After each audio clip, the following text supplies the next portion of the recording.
마태복음 6장 16절에서 18절까지의 말씀입니다.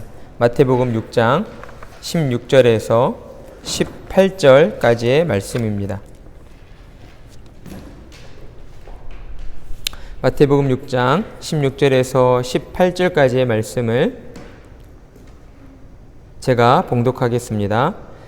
금식할 때에 너희는 외식하는 자들과 같이 슬픈 기색을 보이지 말라. 그들은 금식하는 것을 사람에게 보이려고 얼굴을 흉하게 하느니라. 내가 진실로 너희에게 이르노니 그들은 자기 상을 이미 받았느니라.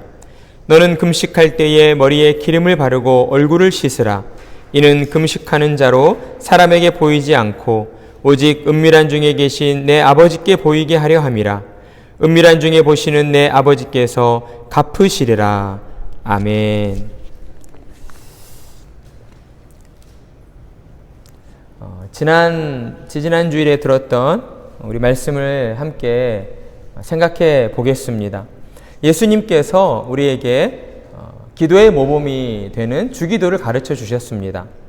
그러면서 주기도를 모두 가르쳐 주신 이후에 예수님이 14절과 15절에 이르러 다시 한번 12절의 말씀을 강조하여 설명해 주셨습니다. 그래서 우리는 이 말씀을 통해서 예수님이 우리에게 가르쳐 주신 그 주기도의 핵심이 무엇인가 하는 것을 우리가 함께 나누어 보았습니다. 주기도의 핵심이 무엇이었습니까? 우리가 하나님께 기도하기만 하면 모든 문제가 다 해결된다는 것이었습니까?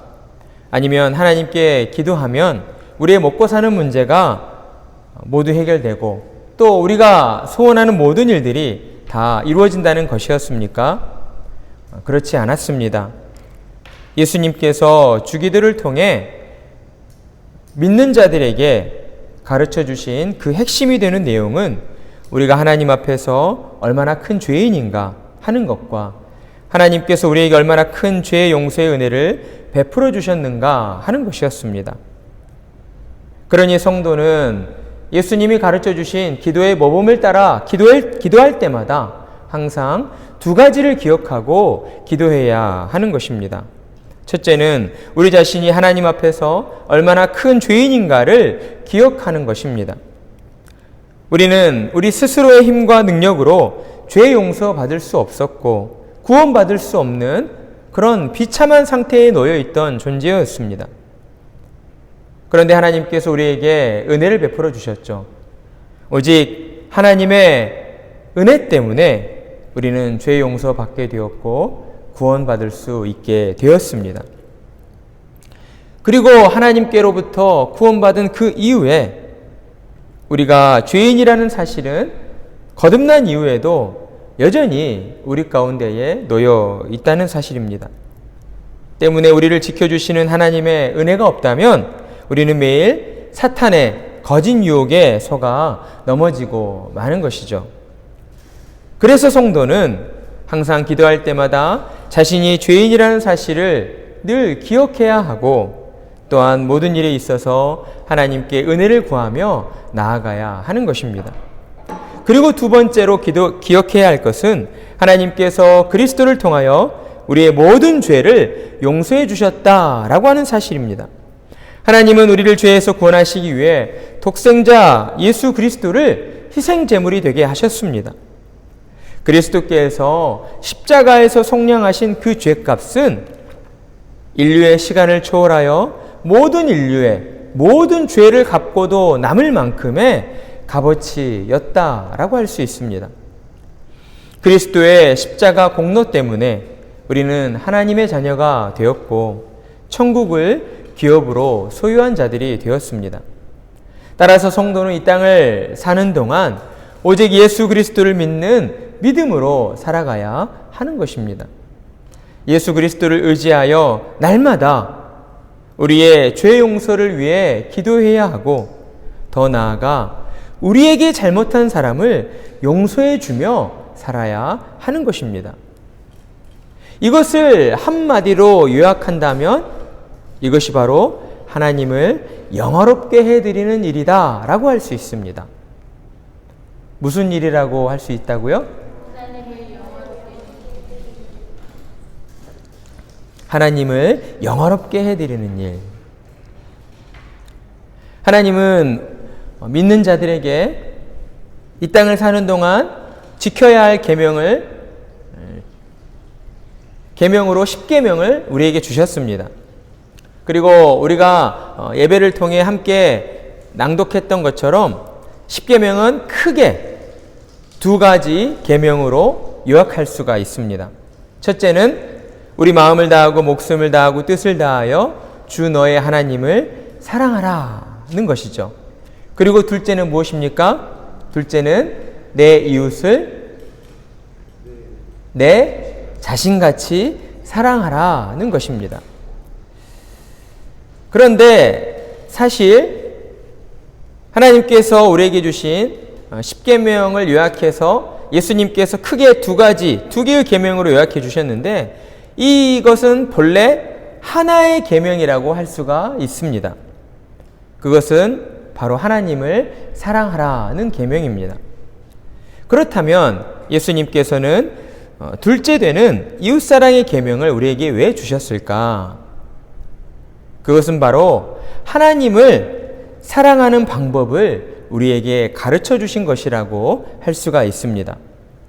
하나님은 영으로 존재하시기 때문에 사람의 눈으로 보이지 않습니다. 따라서 사람이 하나님을 사랑한다는 것은 사실상 불가능하다고 할 수가 있는 거죠. 그렇기 때문에 하나님께서는 믿는 자들을 위해서 우리에게 계시의 말씀으로 성경을 주신 것입니다. 사람이 읽고 이해할 수 있는 인간의 언어로 하나님의 뜻을 가르쳐 주신 것이죠. 하나님은 성경을 통해 그리스도를 통한 구원의 은혜를 가르쳐 주셨고 구원 얻은 자들이 어떻게 하나님을 사랑해야 하는가에 대해서도 가르쳐 주셨습니다. 하나님께서는 우리에게 우리가 도무지 갚을 수 없는 1만 달란트의 빚을 아무런 조건 없이 탕감해 주셨습니다. 하나님께서는 이처럼 원수된 자들의 죄를 용서해 주셨고 그러한 우리를 자녀 삼아 주셨습니다. 그리고 영원한 생명과 천국을 선물로 허락해 주셨습니다. 그러니 하나님의 은혜를 생각할 때에 참으로 크고 놀랍다라고 생각하지 않을 수가 없는 것이죠. 그러니 하나님께 은혜 입은 사람은 마땅히 이 땅을 사는 동안 하나님께 감사드리며 살아야 하는 것입니다. 하나님께 무엇으로 감사드릴 수 있습니까? 하나님의 말씀에 순종하는 것으로 감사드릴 수가 있는 것이죠. 그런데 문제는 무엇일까요? 문제는 거듭난 우리라고 하여도 우리 안에 남아있는 그 죄된 본성으로 말미암아 하나님께 감사드리는 것조차 우리 마음대로, 우리 편할 대로 하려고 한다는 사실입니다. 그렇기 때문에 하나님께서는 우리에게 하나님의 은혜에 감사하는 방법을 그리고 하나님을 사랑하는 방법을 성경을 통해 가르쳐 주신 것입니다. 우리가 하나님께 감사드리는 방법은 무엇입니까? 우리가 하나님을 사랑하는 방법은 무엇입니까? 그것은 다름이 아니라 하나님의 계명, 하나님의 말씀을 지켜 순종하는 것입니다. 요한일서 5장 3절에서 하나님을 사랑하는 것은 이것이니 우리가 그의 계명들을 지키는 것이라 그의 계명들은 무거운 것이 아니로다 라고 말씀하고 있습니다. 그러니 하나님을 사랑하는 것은 곧 내 이웃을 내 자신과 같이 사랑하는 것이라고 할 수가 있을 것입니다. 예수님께서는 이처럼 주기도를 통해서 우리에게 최고로 우리의 이웃을 사랑하는 방법과 최고로 하나님을 사랑하는 방법을 가르쳐 주신 것입니다. 그것은 바로 하나님이 우리의 죄를 용서해 주신 것처럼 우리 또한 우리에게 잘못한 사람의 죄를 용서해 주며 사는 것입니다. 다른 사람의 잘못을 용서해 준다는 것은 말처럼 그렇게 쉬운 일이 아니죠. 하지만 믿는 자들은 1만 달란트의 빚을 탕감받은 빚진 자의 마음으로 하나님의 사랑을 믿고 의지하여 다른 사람의 잘못을 용서하며 살아야 하는 것입니다. 왜냐하면 다른 사람들의 잘못을 용서해 주는 것이야말로 하나님을 진정으로 사랑하는 것이고, 더 나아가 우리가 사는 이 세상 가운데에 하나님의 사랑을 믿지 않는 이들에게 보여주고 증거하는 것이기 때문이다 라고 할 수 있습니다. 요즘 계속되는 일본과의 무역전쟁 속에서도 이게 자칫 지나치다 보면 민족 간의 대립으로 나아갈 수가 있습니다. 하지만 우리는 지난날에 일본의 그 침략 전쟁에 대해서는, 과거에 대해서는 우리가 이제 용서해 주고, 그리고 현재 벌어지는 일들에 대해서도 일본 사람들 전체를, 일본의 그 민족 자체를 미워하고 증오하는 그런 마음을 가져서는 안 될 것입니다. 분명 그들이 잘못하고 있는 부분들이 있습니다. 그렇다면 우리는 그들이 잘못한 그 부분에 대해서 우리가 반박할 수 있는 어떤 논리적인 입장을 가지고 합당한 방법으로 그들의 잘못을 지적해 나가야 하는 것이죠. 무조건적으로 그들을 미워하거나 민족적으로 그들과 원수가 되려고 하는 그런 마음을 품어서는 안 된다라는 것입니다. 그것은 하나님의 뜻에도 합당하지 않으며, 또한 우리에게 가르쳐 주신 주기도의 핵심이 되는 그 내용처럼 하나님께서 우리의 죄를 용서해 주신 것처럼 우리 또한 다른 사람의 잘못을 용서해 주는 것과는 정반대되는 길이기 때문이라고 할 수 있습니다. 우리 각자의 삶에 언제나 하나님의 그 사랑과 죄 용서의 은혜를 기억함으로 다른 사람들의 잘못을 용서해 주는, 그로 인하여 하나님을 진정으로 사랑하고 또한 더 나아가 우리가 사는 이 땅 가운데 하나님의 사랑을 증거하는 그러한 믿음의 사람들로 살아가시기를 간절한 마음으로 축원합니다. 계속해서 예수님께서는 이제 6장의 말씀을 통해 우리에게 반복해서 당부하시는 말씀이 계셨습니다. 그 말씀은 무엇이었습니까? 예수님이 제자들에게 반복해서 강조하시는 말씀은 성도가 자신의 신앙에 따라 행동할 때에, 그러니까 어떤 신앙생활과 관련이 있는 거죠. 자신의 믿음에 따라 행동할 때에 다른 사람에게 보이려고 외식하는 자처럼 행동하지 말라라고 당부하셨습니다. 첫 번째 당부는 마태복음 6장 1절에서 사람에게 보이려고 의를 행하지 말라라고 하셨습니다. 그리고 두 번째 당부는 마태복음 6장 5절에서 사람에게 보이려고 기도하지 말라라고 하셨습니다. 그리고 이 두 가지 당부에 이어서 예수님께서는 이렇게 하지 말라라는 말씀 뒤에 그들이 아무리 선한 일을 많이 하고 기도를 열심히 했다 할지라도 그것이 사람들 앞에서 자기 신앙을 과시하고 자랑하기 위한 것이었다면 그것은 하나님이 아니라 자기가 영광 받으려 한 것이기 때문에 하나님께로부터 상을 받지 못하고 그들은 사람들의 칭찬과 인정을 받는 것으로 이미 자기의 상을 받았다라고 말씀해 주셨습니다. 그리고 이어지는 세 번째 외식하는 자에 대한 당부의 말씀은 이제 금식에 관한 말씀으로 우리에게 가르침을 주십니다. 16절의 말씀, 금식할 때에 너희는 외식하는 자들과 같이 슬픈 기색을 보이지 말라. 그들은 금식하는 것을 사람에게 보이려고 얼굴을 흉하게 하느니라. 내가 진실로 너희에게 이르노니 그들은 자기 상을 이미 받았느니라. 금식은 어떤 의미입니까? 문자 그대로 해석해 본다면 먹고 마시는 것을 일시적으로 중단하는 것, 일시적으로 끊는 것이라고 할 수가 있습니다. 그러니 금식하는 그 행위 자체가 사람에게 있어서 그리 좋다고 할 수만은 없는 것이죠. 하지만 사람들은 때때로 금식을 하게 됩니다. 보통 어떨 때 사람들이 금식을 합니까? 어떤 크고 중대한 일이 있을 때, 또는 어려움을 당했을 때, 또는 억울한 일을 당하게 되었을 때에 사람들은 식음을 전폐하며 그 일을 해결하는 데에 몰두하게 됩니다. 음식을 먹지 않으면 어때요? 결국에는 죽게 되죠. 따라서 음식을 먹는다는 것은, 먹고 마신다는 것은 사람에게 있어서 가장 사람이 살 수 있도록 하는 가장 기본적인 행위이고, 그리고 그것이 없어서는 안 되는 그러한 필수적인 행위라고 할 수가 있습니다.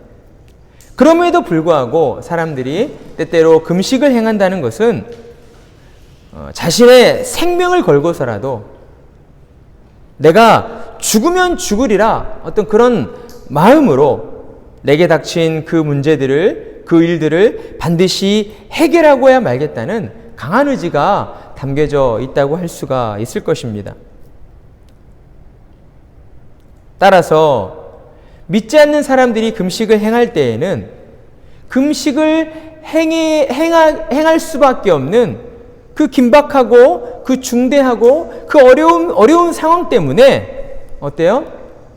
그 얼굴 가운데에 슬픔이 묻어날 수밖에 없습니다.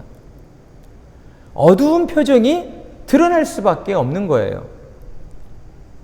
내게 닥친 고난과 그 어려움을 극복하기 위해 금식을 행하는 것이기 때문에 자연스럽게 그 얼굴에 슬픈 기색이 보이게 된다라는 것이죠. 그런데 예수님께서는 유대인들을 가리켜 슬픈 기색을 보이며 금식하는 것을 두고 외식하는 자와 같다라고 꾸짖고 계신다는 것이죠. 따라서 우리는 예수님의 이 말씀을 통해서 성경이 말하는 금식의 의미와 세상 사람들이 말하는 금식의 의미가 조금 다르다라는 사실을 짐작할 수가 있습니다. 자, 그렇다면 성경이 말하고 있는 금식의 의미는 무엇일까요? 신자는 금식을 어떻게 이해하고 행해야 하는 것일까요? 과연 하나님께서 기뻐하시는 금식은 어떤 것일까요? 성경을 우리가 구약성경, 신약성경 살펴보면 금식을 행하는 경우는 자신의 죄를 깨닫고 회개하는 것과 관련하여 가장 많이 언급되고 있다는 것을 우리가 알 수가 있습니다. 왜 그렇습니까? 사람이 처한 가장 비참한 문제가 바로 죄와 사망의 문제이기 때문입니다. 이것은 인간에게 있어서 너무나도 심각한 문제라고 할 수가 있습니다. 왜냐하면 사람의 힘과 능력으로는 이 땅에 그 무엇을 가지고서도 이 죄의 문제와 사망의 문제를 해결할 수가 없기 때문입니다. 그렇다면 이 죄와 사망의 문제가 무엇을 통해 해결되어질 수 있습니까? 오직 하나님의 긍휼과 자비에서 비롯된 그분의 은혜로 말미암아 해결될 수가 있는 것입니다. 이 같은 사실이 요나서에 잘 기록되어 있습니다. 우리가 함께 요나서를 수요일 저녁에 살펴보았었는데, 요나 선지자가 하나님의 말씀에 따라서 처음에는 불순종하였지만 하나님의 붙드시고 인도하시는 그 하나님의 강권하심으로 이제 요나가 자신의 뜻을 꺾고 하나님의 뜻에 순종하게 됩니다. 그래서 요나 선지자가 이제 니느웨 성읍으로 가서 너희가 회개하지 않으면 40일 후에 니느웨 성이 무너질 것이다 라고 선포하게 되죠. 그러자 무슨 일이 벌어졌습니까? 하나님을 믿지 않는 이방인들임에도 불구하고 그 나라의 왕으로부터 시작해서 남녀노소 심지어 가축들까지 베옷을 입고 금식하며 회개하는 일이 벌어졌다라고 우리에게 증언하고 있었습니다. 믿지 않는 자들은 금식을 통하여 자신의 잘못을 탄식하고 그리고 자복하고 회개하는 데까지 나아가기도 합니다. 하지만 이와 달리 믿는 자에게 있어서 금식은 이처럼 단순히 죄를 자복하고 회개하는 것으로만 끝나지 않는다라는 것이죠. 믿는 자들이 하나님 앞에 회개할 때에는 언제나 그 마음 가운데에 하나님의 은혜를 간절히 바라고 소망하는, 그렇기 때문에 더욱 적극적으로 하나님의 은혜를 구하는 자리로 나아가게 되는 것입니다. 단지 우리의 죄를 용서해 주십시오, 우리를 살려 주십시오, 여기서 그치는 것이 아니라 하나님께 쓰임받고자 하는, 하나님의 영광을 바라보는 하나님의 은혜를 더욱 적극적으로 바라고 구하게 된다라는 것입니다. 그리고 또한 어떻습니까? 믿지 않는 자들, 이방인들이 금식하며 하나님을 찾을 때에는 어때요? 그 마음 가운데에 들어주실지 안 들어주실지는 모르지만 내가 그래도 하나님을 간절히 불러보겠다라고 하는 이런 불신의 마음으로 하나님을 찾게 되는 거죠. 하지만 하나님을 믿는 하나님의 백성들은 하나님 앞에 금식하며 나아갈 때에 어때요? 하나님께서 우리를 긍휼히 여겨주시고 우리에게 은혜를 베풀어 주실 것이다라고 하는 그 확신을 가지고 행하게 된다라는 것입니다. 그러니 신자가 행하는 금식은 어떤 막연한 기대나 소망을 가지고 행하는 것이 아닌 것이죠. 하나님을 아버지로 믿고 나아가기 때문에 하나님께서 우리 마음 가운데에 간절한 소망을 가지고 금식하며 하나님을 찾을 때에 하나님께서 우리에게 은혜 베풀어 주실 것이라는 그 확신을 가지고 행하게 된다라는 것입니다. 그렇기 때문에 신자는 금식할 때에 예수님 당시 유대인들이 보여줬던 것처럼 슬픈 기색을 보이며 금식할 수가 없다라고 우리에게 가르쳐 주시고 있는 것입니다. 그렇다면 오늘 말씀을 통해 우리가 확인하게 되는 것은 하나님을 믿는다 하면서도 왜 이처럼 외식하는 자처럼 금식을 하게 되는 것일까요? 그들 마음 가운데에 사람에게 보이려고 사람을 의식하는 마음이 있기 때문이라고 할 수가 있습니다. 우리가 한번 생각해 볼까요?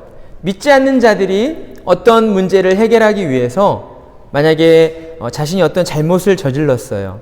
그래서 판사 앞에 가서 재판을 받아야 돼요. 재판을 받을 때에 어때요? 자신이 잘못한 것을 알고 뉘우친다면 어떻게 판사 앞에 서게 됩니까? 슬픈 기색을 띄울 수밖에 없는 것 아닐까요? 저를 한번 용서해 주세요. 한 번만 봐주세요. 어떤 이런 마음을 가지고 재판장 앞에 서게 되는 것일 것입니다. 유대인들도 바리새인들도 마찬가지였다는 거죠. 그들이 하나님을 향하여 금식한다고 하면서도 그들의 마음 가운데에는 그들을 바라보는, 그들을 쳐다보는 사람을 의식하고 있었던 거예요. 사람에게 잘 보이려고 슬픈 기색을 보이고 그리고 씻지도 않고 꾀죄죄한 모습으로 나 이렇게 3일 동안 금식하고 있습니다. 제가 얼마나 하나님 앞에서 열심을 가지고 하나님을 믿고 있는지 여러분 저를 좀 칭찬해 주십시오. 저를 좀 인정해 주십시오. 라고 하는 그런 마음을 가지고 하나님 앞에 금식하고 있었다는 거죠. 그래서 예수님께서는 사람에게 보이려고 슬픈 기색을 띠며 금식하는 것을 외식하는 자들과 같다라고 말씀하신 것입니다. 그리고 이미 우리에게 두 번에 걸쳐서 말씀해 주신 것처럼 이러한 경우 이렇게 사람에게 보이려고 금식하는 것 또한 하나님께로부터 상을 받지 못하고 하나님께로부터 어떠한 응답도 받지 못할 것이다 라고 우리에게 말씀해 주시고 있습니다. 그러면서 17절에서 너는 금식할 때에 머리에 기름을 바르고 얼굴을 씻으라 라고 말씀하십니다. 사람에게 보이려고 행하는 금식이 아니기 때문에 언제 어디서나 도리어 하나님을 향하여 하나님을 진실되게 믿고 살아가는 신실한 신자이기 때문에 사람들 앞에 나아갈 때는 어때요? 더 깨끗한 모습으로, 더 정결한 모습으로 그들 앞에 서야 한다라고 말씀하신 것입니다. 결국 우리가 항상 하나님 앞에 나아갈 때 어려운 이웃들을 도와주고 기도하고 또 오늘 말씀처럼 금식하며 나아갈 때에 우리가 늘 잊지 않고 기억해야 하는 것은 하나님께서 당신의 사랑하는 자녀들을 은밀한 중에 지켜보시고 또 당신의 자녀들의 그 선행과 기도와 금식하는 모든 것을 통하여 하나님의 때에 은혜로 갚아주신다라고 하는 사실입니다. 구제를 행하거나 기도하거나 금식할 때에 금식하는 것과 같은 그런 행위가 중요한 것이 아니라 무엇보다 그 행위 이전에 우리의 마음이 하나님을 향해 있는가 하는 것이 더욱 중요하다라고 우리에게 가르쳐 주시는 것입니다.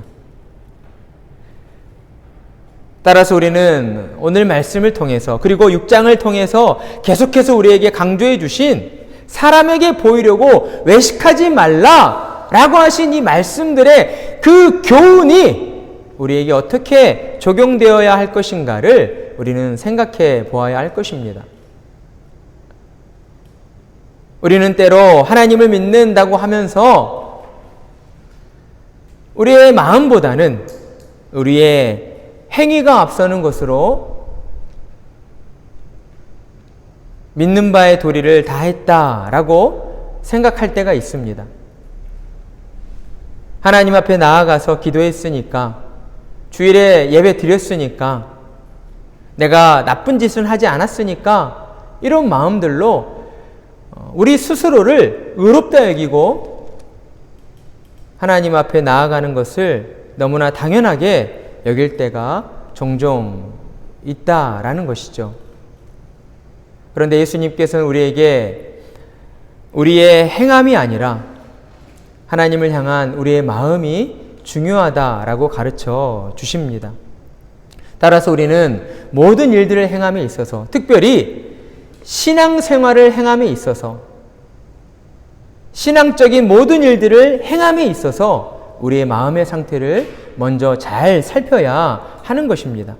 우리 마음이 진정으로 하나님을 향해 있는지, 하나님의 그 사랑과 은혜에 감사하는 마음으로 내가 이 일들을 행하고 있는지, 하나님을 향한 그 감사의 마음이 너무나 차고도 넘쳐서 우리의 모든 삶을 통하여 하나님께 영광 돌리려고 하고 있는지, 우리의 마음의 중심을 먼저 살펴보아야 한다라는 것입니다. 그리고 하나님 앞에 간절한 마음을 품고, 하나님, 우리를 통하여 하나님의 일들이 이루어지게 하여 주시옵소서라고 기도하며 나아가야 하는 것입니다. 우리 마음의 중심에 하나님의 뜻을 품고 하나님의 뜻을 위하여 우리가 간절한 마음으로 부르짖으며 또한 금식하며 하나님의 뜻을 쫓아 나아갈 때에 하나님께서는 은밀한 중에 우리의 모든 생활을 살펴보시고 하나님의 때에 하나님의 방법으로 우리에게 역사해 주신다라고 하는 사실입니다. 우리의 모든 생활 속에서 이 말씀을 잊지 않고 사람에게 보이려고 외식하는 자처럼 신앙생활하는 것이 아니라 오직 우리를 죄에서 구원하여 주신 하나님의 은혜에 감사하는 마음으로 하나님만을 믿고 의지함으로 하나님 앞에서 신앙생활해 나가시는, 그래서 이 땅 가운데 하나님의 사랑을 드러내시고 하나님의 사랑을 증거하며 살아가시는 복된 성도님들이 다 되시기를 간절한 마음으로 축원합니다. 아멘.